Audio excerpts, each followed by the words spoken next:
Wala pa din talagang kupa si King James mga idol, gumawa na naman ng panibagong history. Kulang na lang mapaiyak ang bantay ni Lebron. Napatayo naman si Luka at Kyrie sa kanilang napanood. Los Angeles Lakers versus Dallas Mavericks. Mukhang papalapit na ang pagbabalik ni Luka sa hardcourt. Hindi siya lalaro ngayong game pero sumasali na sa pregame ng Lakers. Inaabangan sana ang tapatan ni Cooper Flagg at Lebron, yun lang out ang rookie star ng Mavs dahil sa injury. Hindi din lalaro sa Rising Stars sa All-Star Game. Madami naman natutuwa sa pregame ritual ni Lebron at Lakers. Ultimo ang kanilang dancer mga idol, ginagaya na to.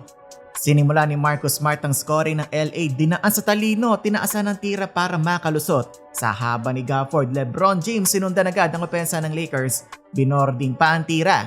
Maya-maya lang nagkatakbuhan na ang Lakers, steal ni Smart at napakagandang lob ni Lebron to Hayes, highlight slam dunk. Dalawang sunod na pass break agad para sa LA. Involved na naman si Lolo Bron mga idol. What a pass to Rui.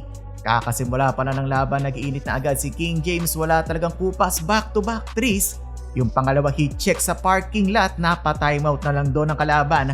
Padila-dila na si Lebron, 14-4. Lamang agad ng 10 ang Lake Show.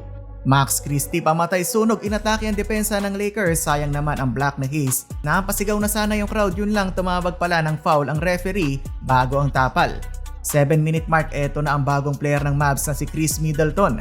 Nag 7-0 run ang Mavs na itabla nila ang laban all 16. Midway balik sa Lakers ang momentum, dalawang sunod na good plays by Lebron. Isang corner pass to wide open Rui. Sumunod na play dinaan sa laki ng katawan and one basket for LBJ. Kalabaw lang talaga natanda. Pag upo ni Lebron, palitan ng lamang ang both teams. Max Christie nagpapakitang gila sa kanyang dating team. AR naman, what a move, hinilo ang kanyang former teammate.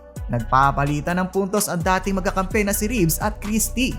Wala nang 1 minuto, Clay versus Lebron, good D ang pinakita ni LBJ. Nasundan niya pa ng basket sa paint area mula sa pasa ni AR. 14 puntos kay Lebron to lead all scorers. Lamang ng 5 ang home team, 36-31. Second quarter, hindi pa din nilamig ang kamay ni Christie. Another 3-pointer. Lebron ganon din mga idol, nakipagsabayan pa kay Gafford. Goaltending ang tinawag doon ng official, 9:56 to go. Highlight na sana, nakatayo na nga ang bench. Hindi lang pumasok ang almost 360 layup ni LBJ, kundi scoring a passing ang pinapamalas ni Lebron, ang oldest player in the league. Bounce pass between two defenders, ganda din ang finish ni Larabia. Sulit na sulit ang minuto ni Lebron, kinalabaw pa ang bantay sa baseline, nakabingwit pa ng foul. Sumunod na possession, bullet pass naman to Marcus Smart. 41 years old, tinatalo ang mga bata sa fast break. Nakakarami na din ng puntos etong si Larabia. Uncle Drew napapatayo na sa laban, ginigising ang kanyang mga teammates. Halfway ng second, naka 11-0 run ng Lake Show.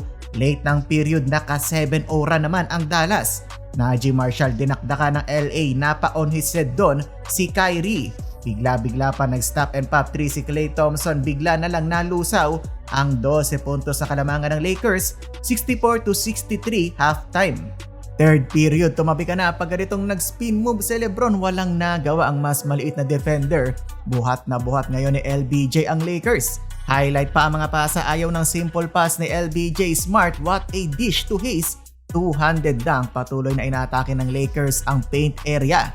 Hanggang sa napa-timeout na ang Mavs dahil lang totoro na etong si Lebron. 3-minute mark, Kliba for 3. Lakas pa makahype ni Luka, napatayo pa matapos ang 3. Unti-unti na naman umaalagwa ang kupunan ni Coach Redick mga idol. Luke Kennard, step back 3 from top of the key. Mala Magic Johnson na naman ang pasahan ni King James. Libreng dunk tuloy para kay Bando, 96-82 Lakers. Final frame, Marcus Smart, what a find. Nakitang mag-isa si Kennard, easy 2 points. Lebron ang bumangga, giba crossover, goaltending na naman si Gafford.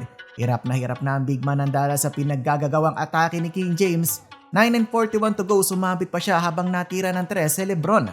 Kulang na lang maiyak si Gafford matapos siyang mautak-utakan ni Lolo Bron. Walang nagagawang stop ang Dallas kaya't patuloy lumalaki ang kalamangan ng LA. Under 3-minute mark mga idol, patuloy pa din ang pag-atake ni King James. Naghiyawan na naman ang crowd ng maka-rebound si Lebron dahil alam nilang pang triple-double yun ni LBJ. Nakaka-master dunk pa si Hayes pero standing ovation ng crowd nang pinahinga na si Lebron. 28 points, 10 rebounds at 12 assists. 41 years old nakapagtatala pa din ng ganitong performance, first triple-double of the season. Kauna-una ang 41-year-old ang nakagawa nito sa history ng NBA. Sa huli, panalo ang Lakers 124-104.